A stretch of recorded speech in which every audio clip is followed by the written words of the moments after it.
이 아침 주의 하나님 말씀은 요한복음 8장 1절에서 제11절입니다. 요한복음 8장 1절에서 제11절입니다. 신약 158편의 말씀입니다. 8장 1절에서 11절 말씀 가지고 요한복음과 신앙 48번째 시간 나눌 텐데요. 우리 한 절씩 나누어서 교독하겠습니다. 다 각각 집으로 돌아가고 예수는 감람산으로 가시니라. 2절 읽으시면 됩니다. 아침에 다시 성전으로 들어오시니 백성이 다 나오는지라 앉으사 그들을 가르치시더니 3절 제가 읽겠습니다. 서기관들과 바리새인들이 음행 중에 잡힌 여자를 끌고 와서 가운데 세우고 예수께서 말하셨으니여 이 여자가 가능하다가 현장에서 잡혔나이다.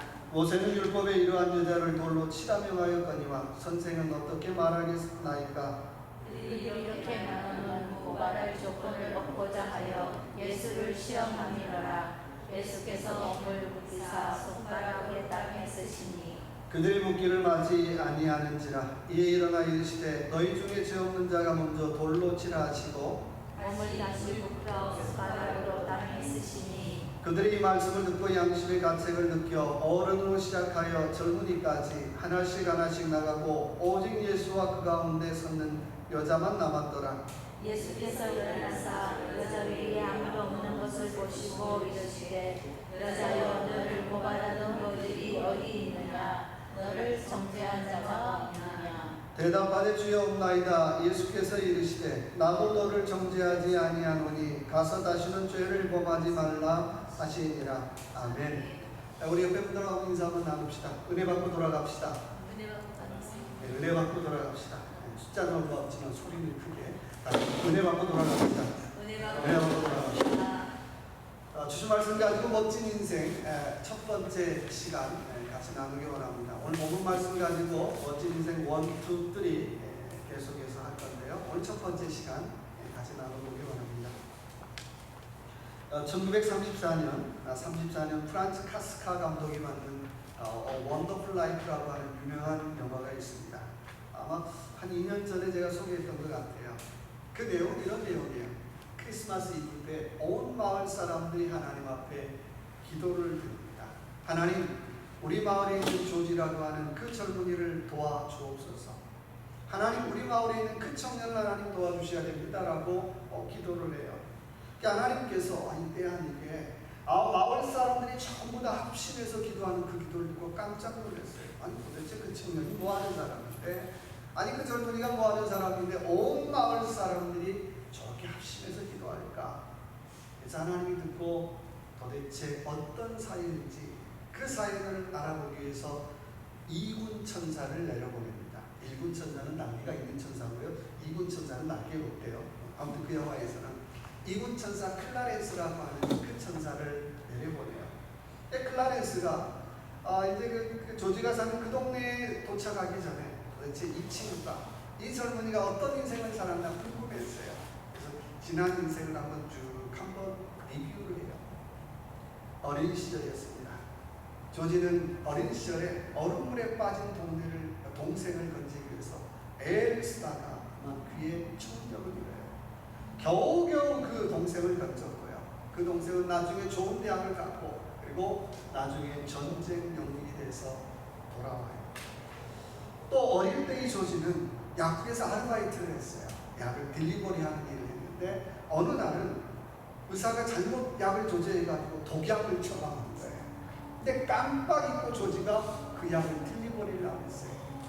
그래서 그 덕분에 의사도 그 환자도 살게 되었어요. 나이가 들면서 조지에게 한 가지 꿈이 있었다면 세계 여행을 하는 꿈이었습니다. 그리고 돈을 차곡차곡 모았어요. 그리고 아내와 사랑하는 사람과 결혼도 했어요.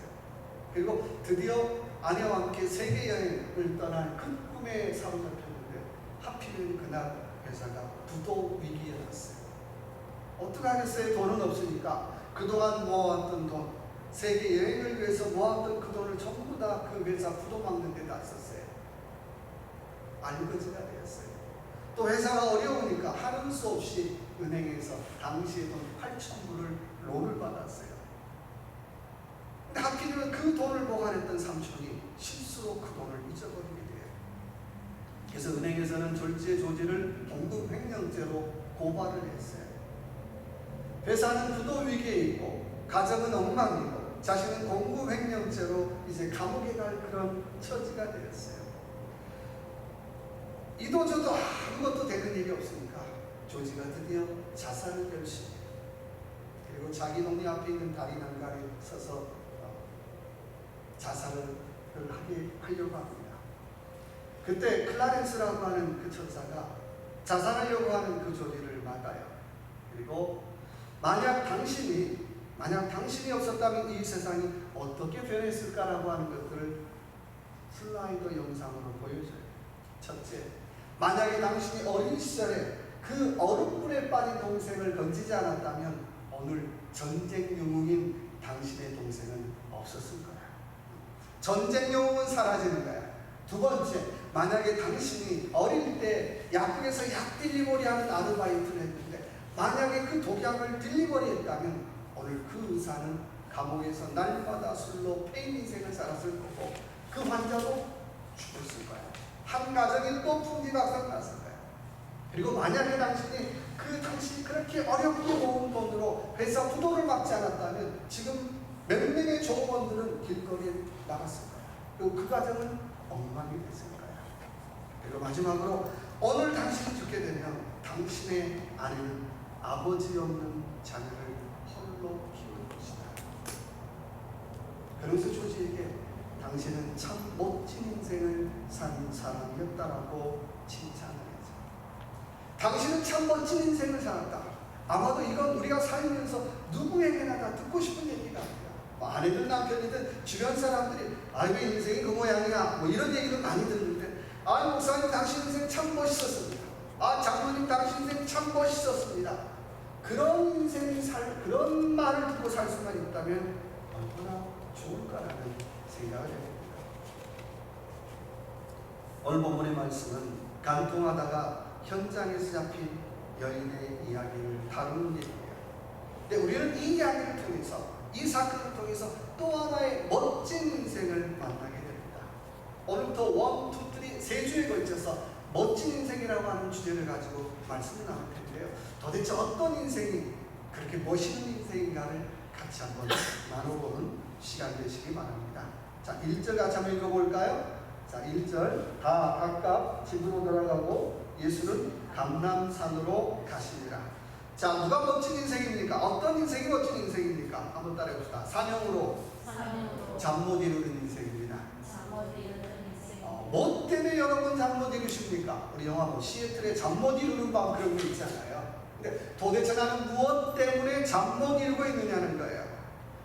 오늘 본문에 나오는 멋진 인생은 사명 때문에 잠 못 이루는 인생이 멋진 인생이라는 거예요. 도대체 하나님이 얘기해 주신 그 사명 때문에 잠 못 이루는 인생, 멋있는 인생이에요.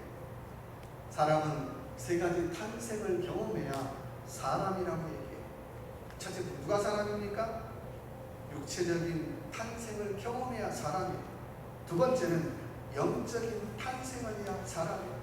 내가 어머니 안에서 탄생했다면 두 번째는 예수 안에서 탄생하는 감격이 있어야 된다는 거예요. 세 번째 더 중요한 것이 있다면 나는 사명 안에서 탄생해야 비로소 사람이라고 말할 수 있다는 거예요. 이 셋 중에 하나만 빠져도 안 돼요. 나는 우리 어머니 뱃속에서 나오는데요 사람입니다.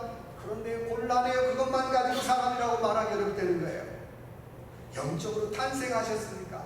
더 나아가 당신의 사명이 무엇인지 알고 있습니까? 라고 하는 질문에 우리는 당당하게 대답할 수 있어야 한다고 하는 것입니다. 유명한 철학자 칼 힐티는 인생에서 가장 행복한 사람이 있다면 자기의 사명을 발견한 사람이라고 얘기하고 있습니다. 사명이 뭘까요? 이런 거예요. 나는 그 일 한다면 난 오늘 죽어도 좋습니다. 오늘 죽어도 더 이상 후회가 없습니다. 그 일이 나의 사명이라고 하는 거예요. 여러분 그런 일 만나셨나요? 그런 일 하고 있나요? 나는 그 일 한다면 나는 오늘 죽어도 더 이상 미련이 없습니다. 저는 그래요. 지금 죽어도요. 잘 살아서가 아니라 우리 목사님 잘 못 산 것 같은데 그래서가 아니라 내 사명을 발견하면 지금 죽어도 괜찮아. 내가 지금 죽어도 괜찮은 그 사명을 발견한 사람이라면 인생의 수많은 영적인 침체기를 어때요? 벗어날 수 있다는 거예요. 어떤 때는 좋아요, 어떤 때는 너무 우울해요.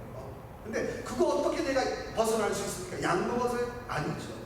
내 사명이 무엇인가를 발견한 사람이라면 영적인 우울감도 영적인 조울감도 벗어날 수 있더라고 하는 것입니다. 열왕기상 19장 13절에 하나님께서 엘리야에게 이런 질문해요. 네가 어찌하여 여기 있느냐라고 질문해요.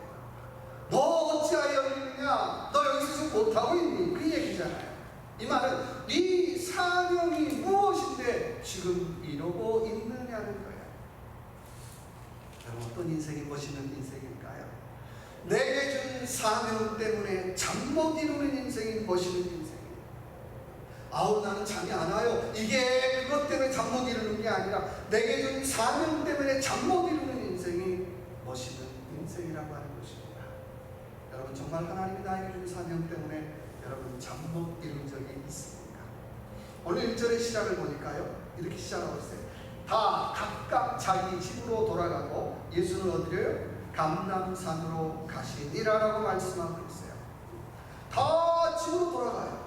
근데 예수님은 감람산으로 올라가시죠. 왜 그랬을까요? 특별히 머물 것도 없지만은 꼭 그 이유 때문만은 아니죠. 감람산 왜 가셨을까요? 기도하러 가셨겠죠. 겟세마네 동산과 함께 예수님이 자주 가셨던 산이죠. 누가복음 21장에 보니까 예수님 그 산에서 쉬기도 하셨어요. 또 그 산에서 기도하기도 하셨어요. 철야 기도하러 그 산에 올라가셨다는 거예요. 또 그 산에서 예수님이 승천하기도 하시죠. 저와 여러분이 기도원에 가는 이유가 뭡니까? 싫어요? 아니죠. 내 사명이 무엇인가를 발견하기 위해서 또 내 사명을 다시 한번 다지기 위해서 하나님이 내게 준 미션을 다시 한번 어떻게 굳건히 하기 위해서 우리는 기도원에 가요. 그래서 남들은 콜콜 자는데 그때 나와서 그때 어떻게 해요? 기도하러 산으로 가는 거예요. 사명은 우리를 잠 못 들게 하더라. 사명은 내가 잠을 못 자서가 아니라 잠이 안 와서가 아니라 그 사명 때문에 우리는 잠을 못 자더라고 하는 거예요. 그래서 영적으로 깨어있는 사람은 기도하게 돼 있어요. 내가 기도하지 않는데 찬양하지 않는데 말씀 보지 않는데 내가 깨어있어 100% 거짓말이에요. 그럴 일 없어요. 내가 영적으로 깨어있지 않다는 거예요. 느헤미야가 성을 건축한 다음에 이스라엘을 영적으로 재건합니다. 어떻게 재건합니까? 낮에 4분의 1은 율법을 읽고 낮에 4분의 1은 회개하고 3시간씩 서서 회개 기도해요. 다른 말로 말하면 하나님 앞에 예배에 집중했다는 거예요. 예루살렘 성 세우면 뭐 하겠어요? 성 세운 다음에 느헤미야가 제일 먼저 하는 일이 있다면 예배에 집중하고 있더라는 거예요. 이 말을 거꾸로 얘기하면 사명 있는 사람은 예배를 소중히 생각해요.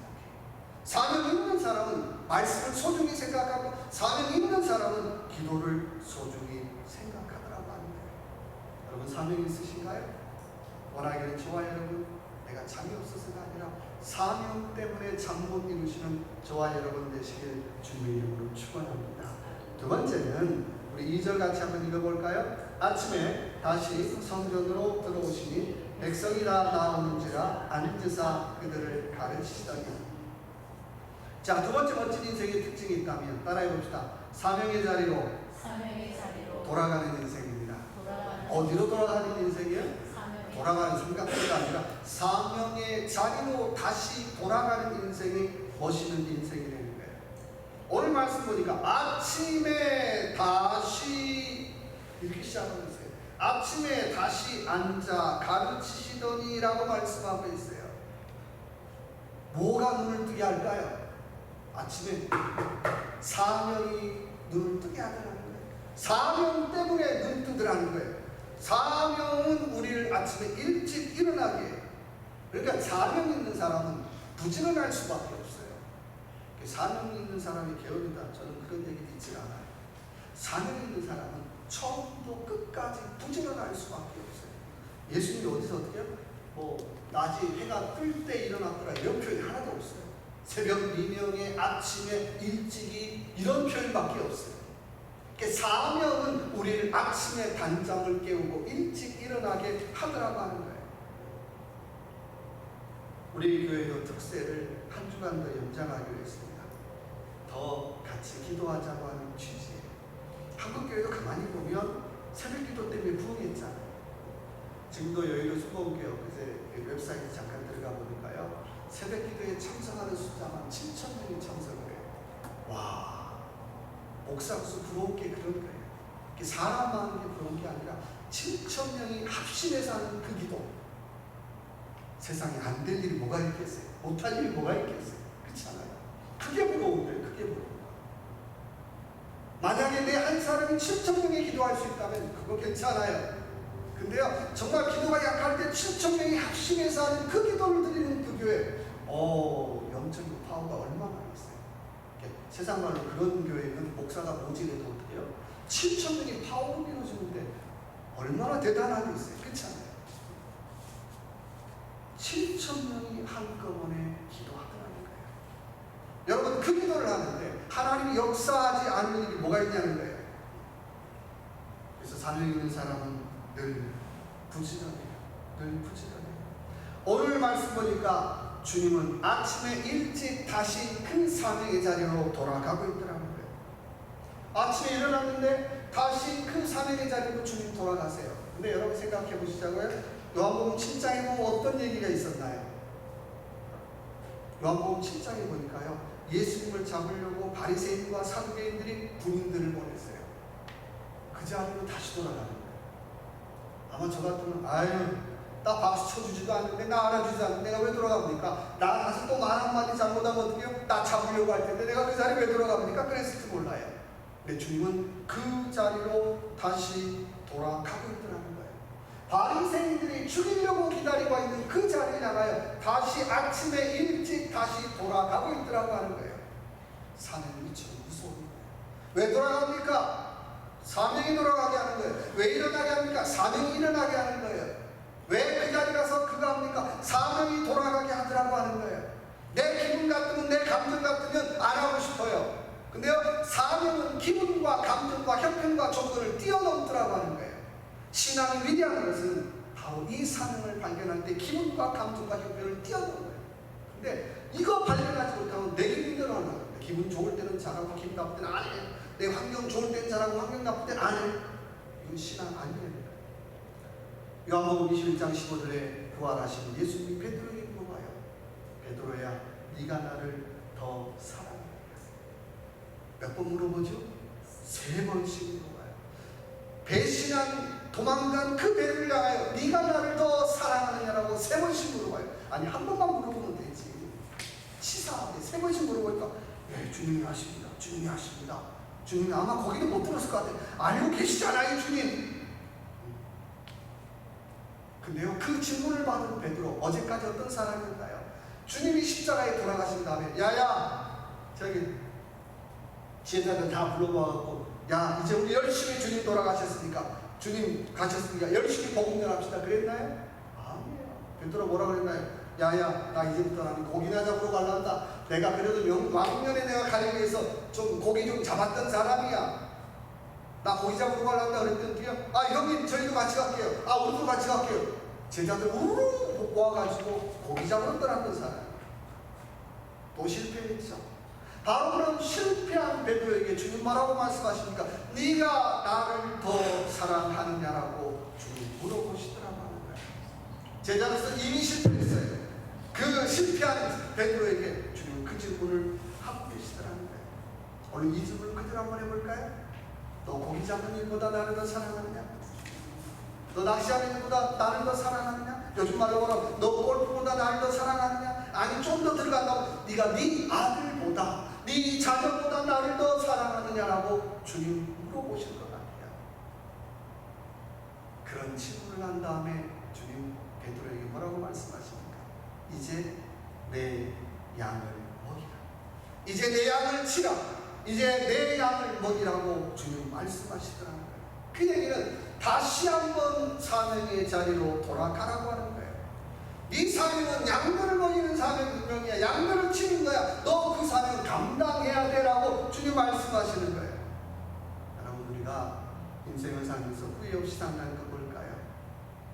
우리 각자가 자기 사명대로 살다가 자기 사명대로 죽을 때 후회 없는 거예요. 내가 아무리 잘 살아도 내가 사명대로 살다가 사명대로 가지 못하면 나는 눈 감을 수 없어요. 눈 감을 수 없어요. 아마 돌아가시는 자를 후회가 너무 막극일 거예요. 이유는 내가 사명대로 살지 않았기 때문에. 워낙에는 저와 여러분의 삶, 내가 잘 살다가 잘 가는 것도 중요하지만 사명대로 살다가 사명대로 갈 수 있는 저와 여러분 되시길 주님의 이름으로 축원합니다. 세상 사람들의 소리와 상관없이 하나님, 내가 있어야 할 자리가 어디입니까? 내가 있어야 할 자리, 그 자리로 다시 돌아가기 원합니다. 오늘 주님이 아침에 일찍 다시 성전으로 돌아가셨던 것처럼 내 사명의 자리로 내가 돌아가기를 원합니다. 그리고 내가 사명대로 살다가 사명대로 내가 주님 앞에 가기를 원합니다라고 하는 그런 믿음의 고백이 있는 저와 여러분의 삶이 되시길 주님의 이름으로 축원합니다. 세 번째는 우리 5절 말씀 같이 읽어볼까요? 모세는 율법에 이런 여자를 돌로 치자 멸망했거니와. 자, 세 번째 멋진 인생은 한번 따라해봅시다. 살리는 질문을 하고 사는 인생입니다. 어떤 질문하고 사는 인생이라고요? 질문을 해도 꼭 죽을 질문만, 꼭 삐딱한 질문만 하는 사람 있잖아요. 그런 질문이 아니라 정말 살리는 질문을 하고 살아가는 인생이 멋진 인생이라고 하는 거예요. 오늘 본문의 말씀 보면 바리새인과 사두개인들이 오늘 현장에서 간통하다가 붙잡힌 여인을 붙잡아왔어요. 그리고 질문하죠. 주님, 율법에서는 이런 여자를 돌로 치라고 했습니다. 어떡하시겠습니까? 라고 어떻게 해요? 물어봐요. 지금도 실제로 중동에서는 돌로 쳐 죽이잖아요. 그런데 중요한 건 남자를 돌로 쳤다는 기사는 우리 한 번도 보지 못했어요. 맨날 누구만 맞아요? 여자만 돌만 맞아 죽는 거예요. 뭔 그런 법이 있어요. 저는 뭐 중동을 6할 타선을 했는데 얼마나 남성 중심의 사회인가를 보여주는 대목이에요. 돌로 치려면 어때요? 똑같이 쳐야죠. 돌 맞으려면 똑같이 맞아야 되잖아요. 근데 남성이 돌 맞았다는 얘기 한 번도 저는 본 적이 없어요. 그런데 하도 돌로 많이 치니까 당시에 유대를 다스리는 로마에서는 함부로 생명을 죽이지 못하기 위해서 어떻게 해요? 이건 재판을 거치게 만들어놨어요. 그러면 법대로 처벌하면 되잖아요. 근데 왜 예수님한테 와서 왜 물어봐요?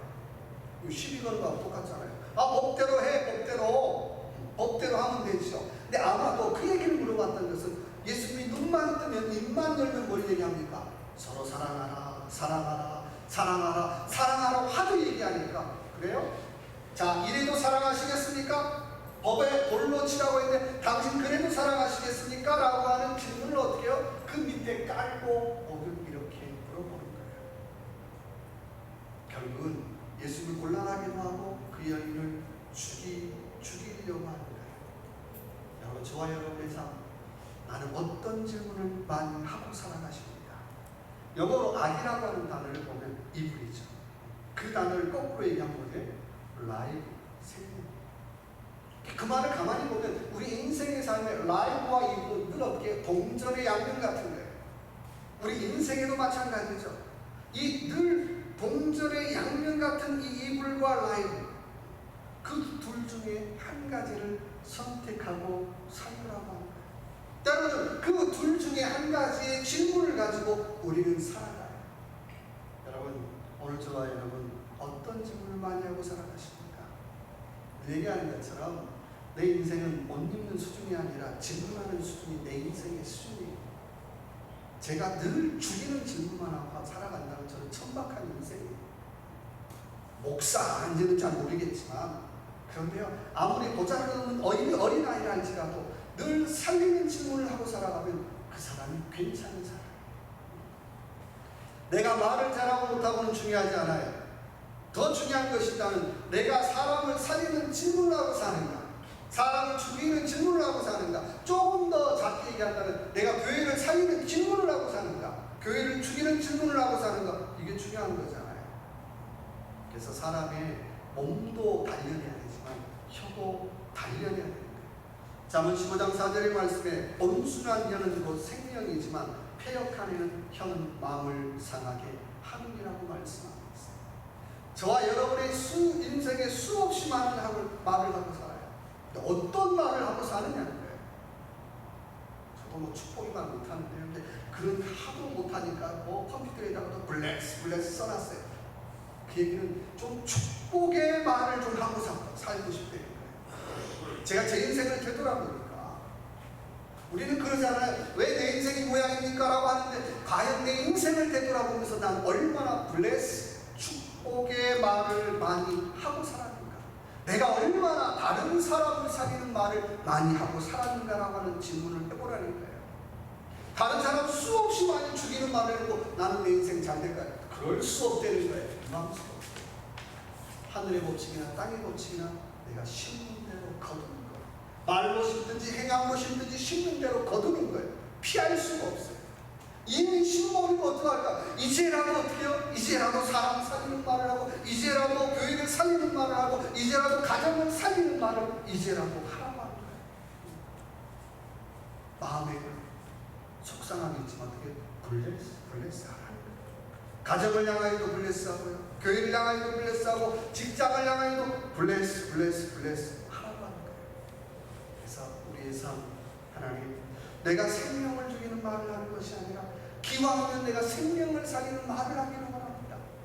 시비 거는 말이 아니라 정말 그 사람의 인생을, 그 가정을, 교회를 살리는 말을 하며 살기를 원합니다라고 하는 그런 믿음의 고백을 가지고 이 한 주간 하나님, 내 입술에 하나님, 내 입술을 훈련시켜 주셔서 내가 생명을 살리는 정말 멋진 인생의 삶을 살기를 원합니다라고 하는 믿음의 고백을 가지고 이 한 주간도 승리하는 저와 여러분의 삶이 되시길 주님의 이름으로 축원합니다. 같이 한번 기도하겠습니다. 기도할 때 하나님, 내가 사명 때문에 잠 못 이루는 인생이 되기를 원합니다. 사명의 자리로 다시 돌아가는 인생이 되기를 원합니다. 살리는 질문을 하고 사는 인생이 되기를 원합니다. 이 시간 주여 한번 외치고